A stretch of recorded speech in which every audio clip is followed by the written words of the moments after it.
Hi, everybody. Thank you very much for the invitation. I thank Typographics for the opportunity to tell you a little about myself and my project. The talk is called Whisper from the Andes. During these few minutes, I will talk about the worldview of the original cultures that inhabited the Andes through typography and patterns, the ancestral knowledge that was minimized and extinguished and that are necessary to rescue, listen, and share.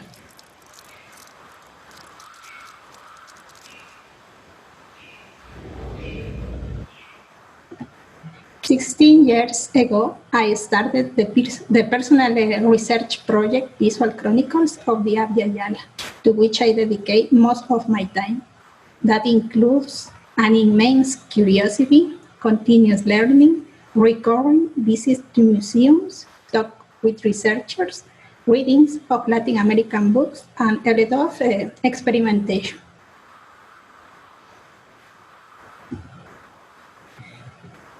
Everything is linked to everything. I am because I belong. People were conceived and at the same time live in unity with the nature and the cosmos.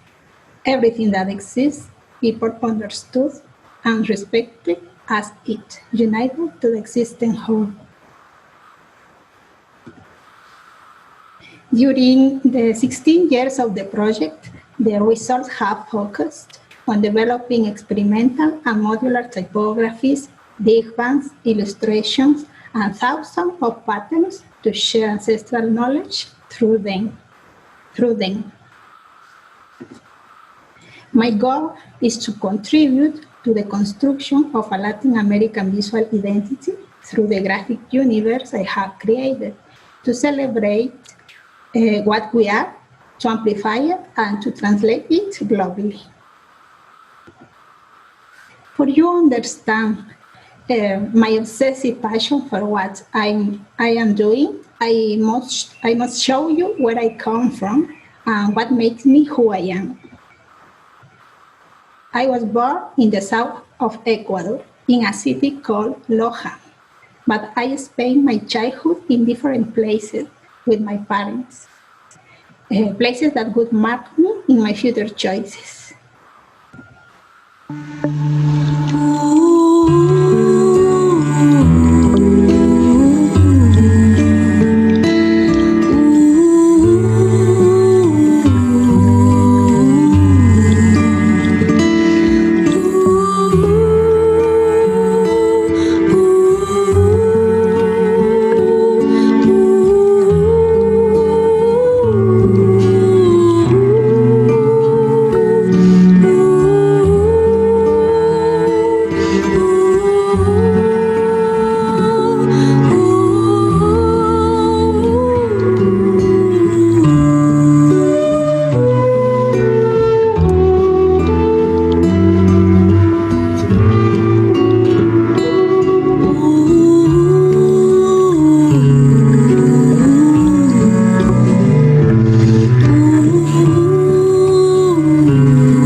Abya Yala is one of the names this continent had before the arrival of the Spaniards.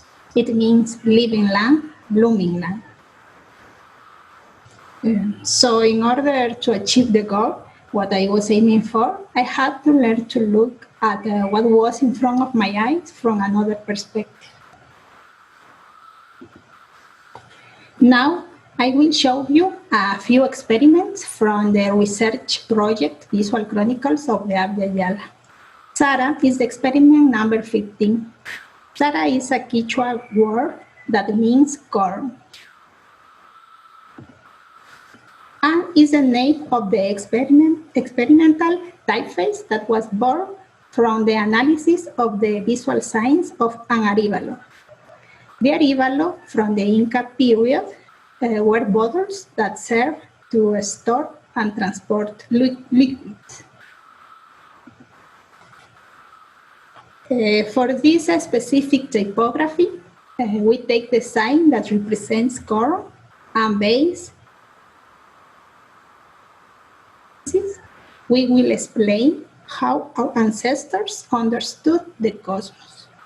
Javier Lajo, in his book, Capañán, the Inca Route of Wisdom, points out.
The next experiment is number 46, which I call the Andean modules.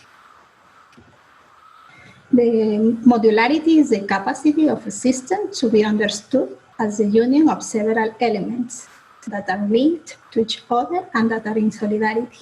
That is, each one fulfills a task in search of a common objective.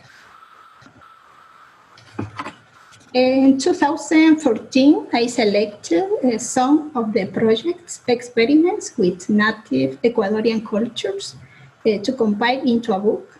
In its pages, you will find some modular typographies, pattern forms, patterns, and illustrations.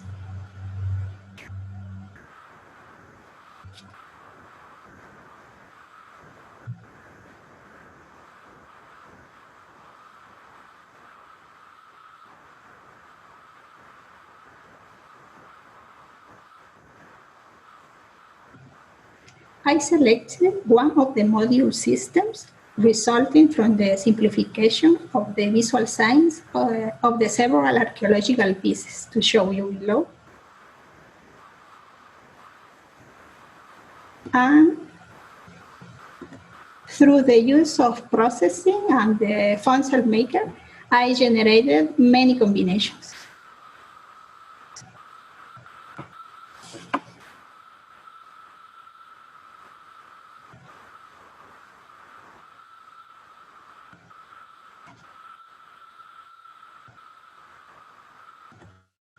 I'm showing you some variations, allowing me to obtain infinite results.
In this example that I'm going to share with you, I use those modules converted into digbats to mix them with illustrations.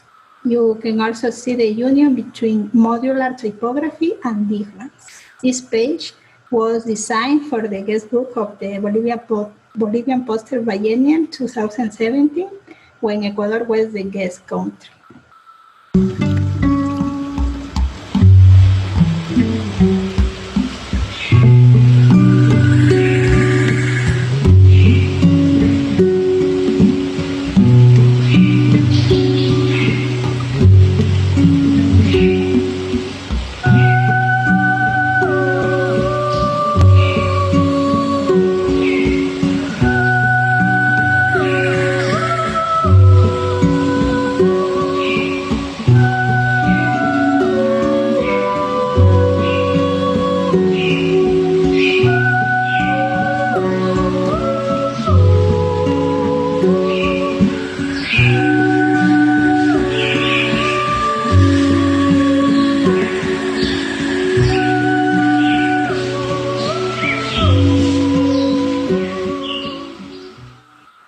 Okay, the final experiment is number 86. Is dedicated to the Valdivia culture, which existed between 4000 and 1500 BC approximately. It was the first society of sedentary farmers and ceramists in Ecuador. In 2012, I visited for the first time the Casa del Alabado Pre-Columbian Art Museum in Quito, one of my favorite museums in Ecuador. In the section on the underworld or the world below, I found this rectangular piece that as soon as I saw it, I knew I should dedicate a whole experiment to it. The piece is called Cosmograma. Alexander Hirst, a researcher of the Valdivian culture, points out that this being can be a representation of a shaman. The archaeological piece is a rectangular stone with 6 faces, 4 that look towards the cardinal points that possibly symbolize the transformation of the shaman into his alter ego. The upper face represents the eye that looks up to the night sky.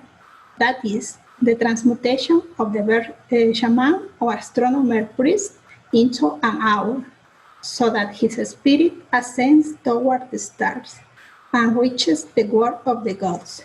the face that looks towards the world below, possibly symbolize the contact with the world of the dead.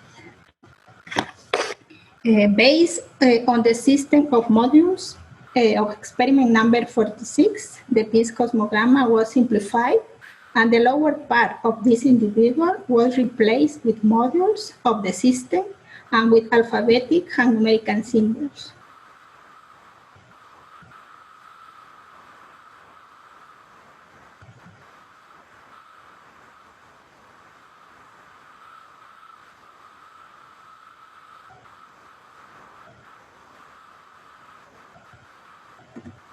To explore the three-dimensionality, I generated a series of animated posters that I call Valdivia Code, as well as the use of the modules as stamps.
I am currently developing a card game with stories of the captors in the pre-Columbian period.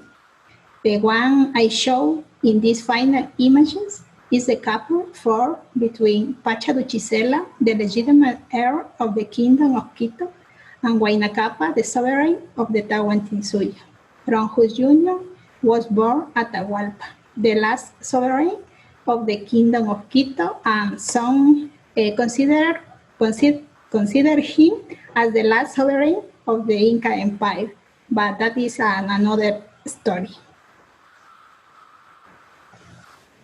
To conclude, I will share this excerpt from an interview on decolonization, culture, and society.